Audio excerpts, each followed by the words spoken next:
Hi everyone, and happy St. Patrick's Day. Not that this video is about that at all.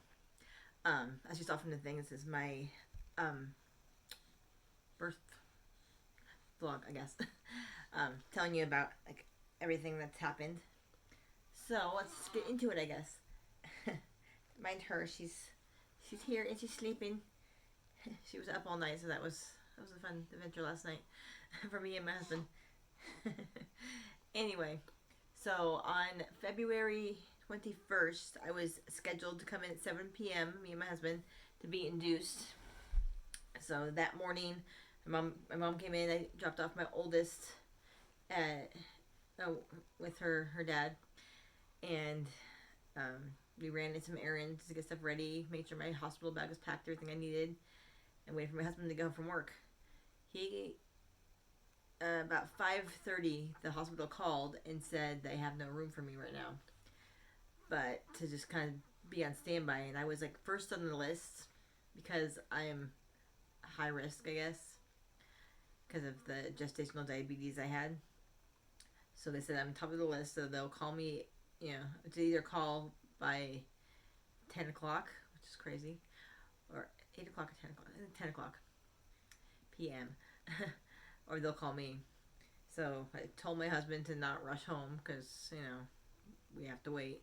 So he came home, ate dinner, and then went to sleep so he'd get some rest beforehand, which I should have done, but when I was pregnant, I couldn't sleep at all because, she's a big girl.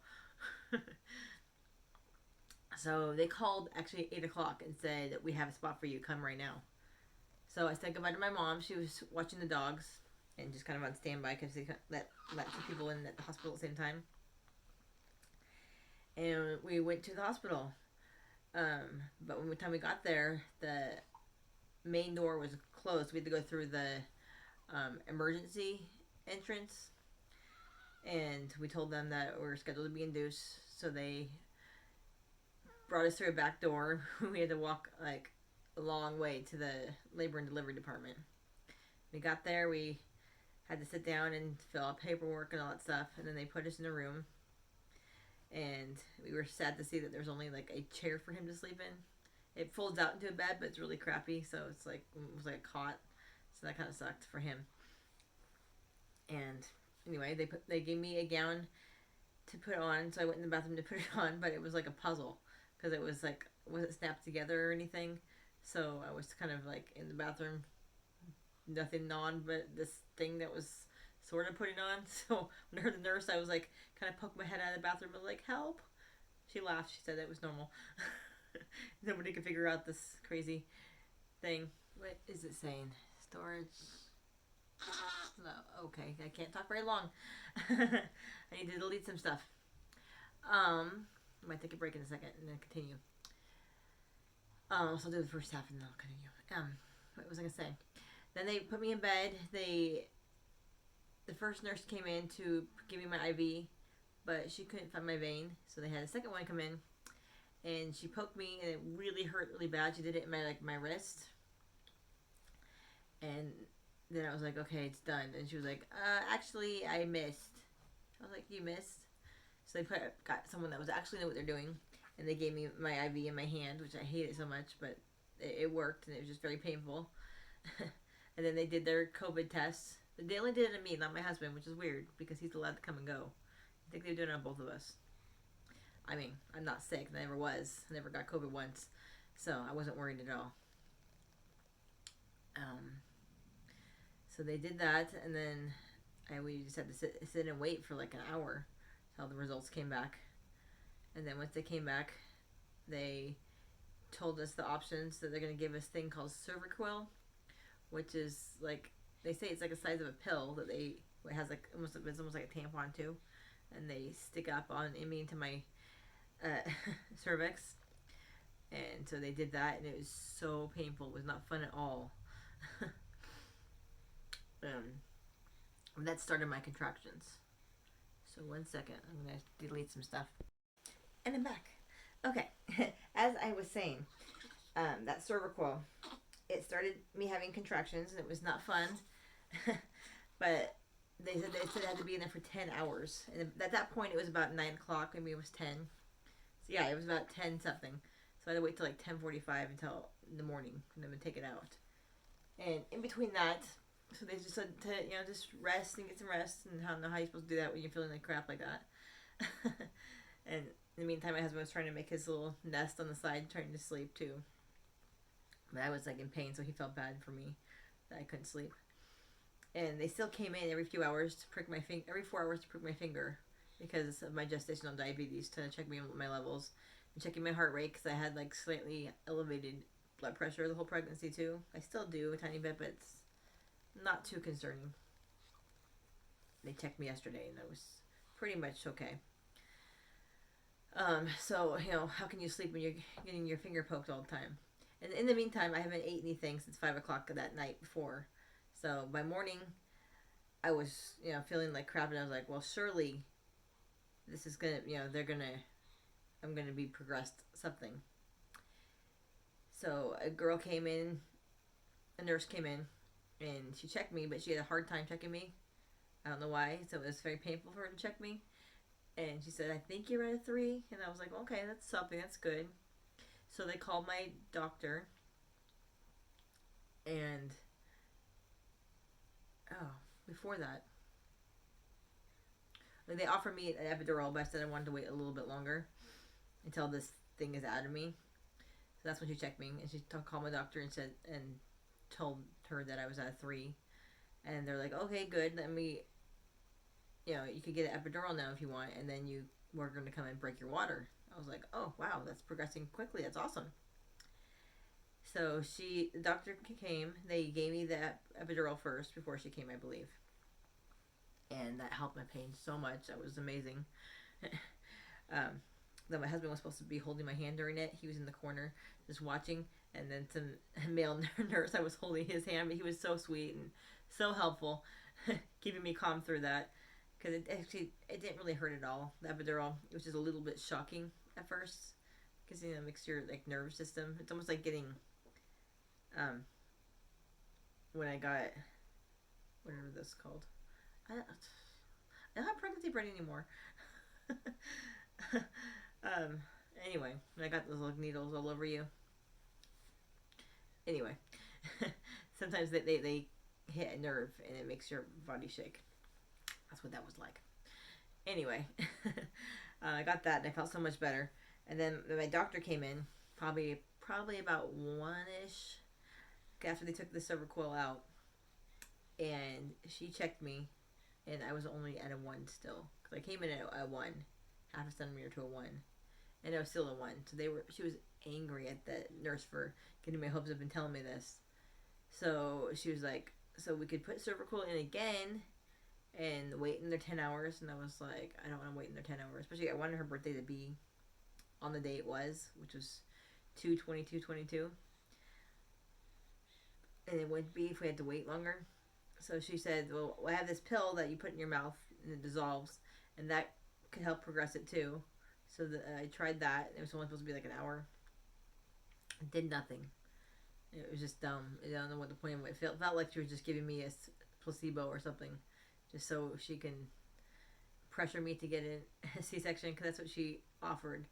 She was like, we can get you a C-section and it'll be done, because she said that I have a 60% chance of getting a C-section and only 40% chance of doing this vaginally, and I would have to wait maybe another day or two, and because I wasn't, she didn't even drop yet. It was not progressing at all, and I was in pain, and I really didn't want to wait longer, so I reluctantly agreed to the C-section. And within an hour, well, more than an hour, because they brought me in there about 5:30, and then about 5:30 is they're prepping me for that. They had to drink this like little shot glass of something that was like, I can't even describe what it tasted like. It was awful. It was horrible tasting. It didn't even taste like it was something I should be drinking. And then they gave me some Tylenol and Midol, which is weird. And I still be taking that for the pain, which I'll explain later. They gave me that, and all the while my mom's been texting and freaking out and all that, itching to come in and help me. Um, regardless. um, so then they were ready for me, so they wheeled me in there. Already had the epidural, so I couldn't roll over. My legs felt are really heavy, and they put some other stuff in my epidural to make me like totally numb from the chest down basically. So at that point, after they did that, I felt like a cold rush going through my veins. So weird. When they did that, and they put me on next to the table I needed to be on, and they asked if I could roll over. I tried, and I couldn't move. My legs felt like they were elephant legs. They felt so huge. They're so swollen because of the stuff they gave me to numb me. So I felt like an elephant anyway, because they had 3 people like lift me over because I was dead weight, and they were all just like small women doing nurses. And then they set up the thing here, in front of me, so I couldn't see anything. And then they brought my husband in, all ready to go. And then they started poking me and asked me if I feel anything, and I didn't feel anything. It was crazy, but it was scary because I was afraid that I was going to feel something in the middle of them cutting me open, which is always terrifying to think that you're going to feel them just slicing you open. Oh, you okay? She's very expressive. She's 3.5 weeks old now. I'm telling your story right now. So then they begin doing their incisions while my husband was holding my hand, because I was like terrified. And part of me was thinking that I wasn't going to bring her home for some reason, because I spent like 15 years or more of my life trying to get pregnant, and then I with the wrong man. And then when I got divorced, I just figured it wasn't in the cards for me. And I've told the story before about that. And then we lost 2, and I'm gonna be 40 this year, so I knew she was gonna be there. I'm gonna have my baby, and everything's gonna be fine. But just a tiny bit in the back of my mind wasn't real until I heard her cry. Because they said that you're gonna feel a little bit of pressure when she's coming out, because they push down on your stomach to help kind of maneuver her out, and I felt that pressure. And then I heard her cry, and then I cried. So if you watch the video before this one, that I kind of show that scene of me. I'm crying a little bit because it's just like, it's so real. Like, I have a baby. It's something I've been wanting forever. I mean, I had my first child. I got her at 3 weeks old, so I got the whole baby thing. But there's just something about carrying it and feeling it move and stuff like that the whole time. Her move. It's so surreal. And I really wish that I knew that my first one that I adopted, that I knew that I was going to adopt her earlier. I would have been involved in the mom when she was pregnant, but she didn't know that she didn't want her until afterwards, which is sad. She still asks about her and stuff like that. She's still sort of involved. Like, she sees these update videos and stuff like that, and her dad sends her a present every year for her birthday and stuff like that. But they're just not capable of loving humans. They're good with animals. Anyway, that's a side note there. I'm going to do a whole video about my adoption of my daughter in their time. Anyway, so I was asking, they told me congratulations over the curtain. They didn't like lift her up like they do in the movies and stuff, which was a bummer. And they asked my husband if he wanted to go see her. So I told him to go. I was like, I'll be fine here. I'm not going anywhere. So he walked around and he saw this bucket of blood that they were scooping from me, grossed out, and the placenta. I kind of wanted to see the placenta though. Curious. Oh well. Anyway, then he went over there and he got to see her, and she put her little hand around his finger and melted him. She's already going to be a daddy's girl. And then after she was cleaned up enough, they brought her over to me, put her on my chest, and then they took my husband's phone and took some pictures with us. Those are precious pictures. My first time getting to see her, and I'm just like so surreal. And then it's still a little wild while they're sewing me up, but I feel tugs of them. So it felt like I was terrified that it was wearing off, that I was going to start I'm feeling pain. But it was more like just pressure. Because apparently, when they cut through a lot, and then they have to sew it up, like, I guess, dissolvable stitches, except for the last, the big section of skin that on the outside, she stapled it. Yeah, so I don't know how many staples, probably like 27 or something. There was a lot of staples in there, and they looked like regular staples. And that was causing most of my pain during the post-op stuff. And some of the nurses were actually mad about that. They told me that she's the one of the few doctors that actually does that because she's lazy. That's fun for me. I prefer stitches or even glue. Well, I've had glue and had bad experience with glue before when I went to a training hospital for my gallbladder surgery, and it took a long time to heal. But I prefer stitches. But anyway, so then when they were finally done with that, they wheeled me back to a just a post room while they're waiting for my room to be ready. And that's when it was about 7 something the night, and the hospital main room closes at about 8:30. So my husband knew if my mom was going to come switch with me for the night, that he needed to do it now. Which it was like heartbreaking for him to leave the baby for the night, but he knew it was for the best. So he called my mom, and she met him down there, and so he can go home and sleep and get ready for work the next day. My mom can stay with me until he switches. Oh, he didn't work the next day. He just needs sleep. And my mom was itching to see this baby. So she comes up there, and I think she had flowers for me too. Yeah, she brought me flowers. But the first thing she did, she just smiled at me, and then she's like, "Can I hold the baby?" So I was like, "Of course." So she just melted too. Everybody just like sees her. And incidentally, I saw a picture of my firstborn, and they look just alike. I mean, they are genetically cousins, and if you look at DNA on like ancestry and stuff, cousins and half siblings kind of have the same amount of DNA. So it would come up as cousin or half sibling to her because she's their blood. They're actually real blood relatives. So they look very much alike, which is so crazy. I need to post a picture eventually of them together. Their baby pictures, anyway. Anyway, so I was in that room for maybe 20, 30 minutes, and then they wheeled me into the room I stayed in until I left, which was the bed was much more comfortable, which was nice. And my mom actually got a couch bed, so it was so much better than what my husband got, which I kind of felt bad for that. But it was great though. And mom was so helpful during the whole time because I could hardly move. I was in so much pain. At first, I felt fine. I was just like so like in that high when you have your baby and you're just like in awe of her.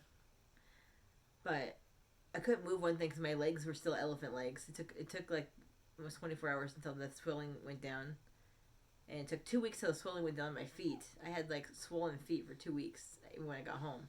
It just calmed down like a week ago, which is crazy. I was getting really worried about that. But when the baby cried at night, I couldn't reach over to get her because it hurt so bad. So my mom was very helpful. She, picked her up and changed her and then handed her to me so we could try to nurse. The nursing is tricky though. I heard it happens a lot with people that are post-op when they have C-sections. That one thing, your milk takes a little longer to come in. But they said she just has a slight tongue tie. So that could be the reason. We're not 100% sure. I have an appointment on Monday now that she's almost going to be a month old, to check that out to see if that is why she has a trouble nursing, because she latches sometimes, and then other times she just freaks out trying to latch, and then she just has a meltdown, so we have to hand her a bottle. I have been pumping though, so she gets maybe 2 bottles worth of my breast milk a day. I don't produce enough because she's not nursing. So I try to pump like 4 to 5 times a day, so to help the progression of it. Which is just a bummer. It's very emotional for me trying to do that. I'm not giving up because I know breast milk is the best for her, and she likes it better anyway. So we've been doing a formula in between that too. So she's very healthy. She passed all her tests in the hospital, which was awesome. We were in there for about. We went home on Thursday. We got there Monday night and went home Thursday afternoon. I should have stayed till Friday. However, Thursday is when I get my oldest, and she already had a hard time sharing, knowing that she's going to have to share me. So to say that I couldn't have her for one night would be really difficult for her. So I used all my strength to have to stand and walk so I can see her. Because they wanted me to stay longer. I had to pass some tests. I had to, go to the bathroom 3 times. And I had to stand on my own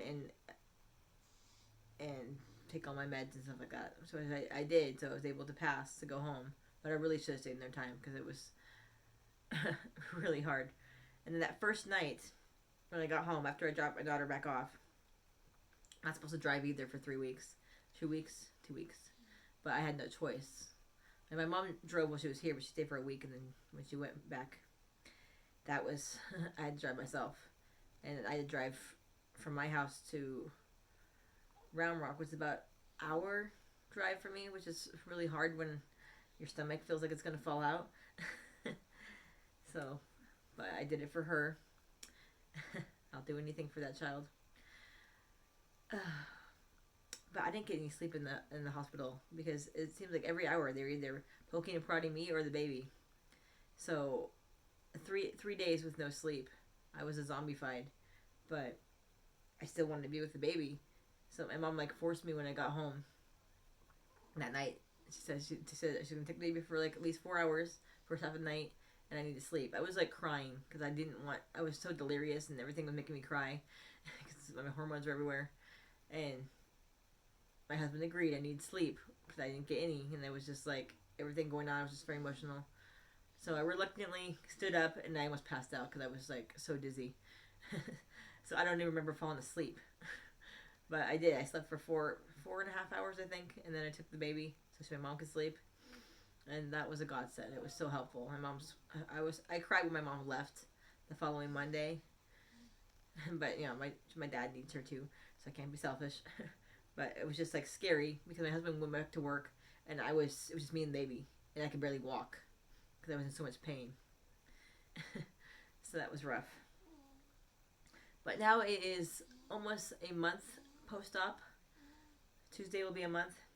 I'm doing much better. There's still a lot of soreness and bruising in the incision area. They say it's going to take up to 8 weeks. So then another 4 weeks till I'm fully back to normal. So I can't sleep on my side quite yet because it's just the pain of it. I could do it for 30 minutes and then it gets a shock of pain, and they said that's very normal because all the layers they had to cut through. I did a doctor's appointment yesterday, and they said that everything's healing the way it should. So should be happy with that. It's going normal. She is perfect. Nothing wrong with her. She does get a lot of gas pain and a little bit of crustiness on her eyes, but they said that's very normal too. So it's been a long time. Because when I got my first daughter, she was already 3 weeks old, and she was already established and stuff. She was actually a better sleeper though. She only woke up once in the night, so I was very lucky with that one. This one, on the other hand, she gets her nights and days confused. That's why she's sleeping right now. Yeah, but it was really rough the first couple of weeks so we had her sleep in bed with us, even though I know it's not recommended. They say not to, but I couldn't get up at night. I was like a turtle on my back. It took me 30 minutes just to get out of bed because it hurt so bad, and I had to retrain myself how to use the bathroom and stuff. It was just, I couldn't. I had to hold my stomach when I got out of bed and stuff like that. Much better now. I can still do normal stuff. It's just I still can't lift very heavy things. So grocery shopping's tricky. I usually wear her on me, and then it's. I've done it before. I just forget how I did it before with the baby and grocery shopping, but I can do it because I'm alone a lot during the day because my husband works Monday through Friday. But he's been helpful. He actually got up with me last night. Anyway, I think that's basically it of recovery and everything. If you guys have any questions about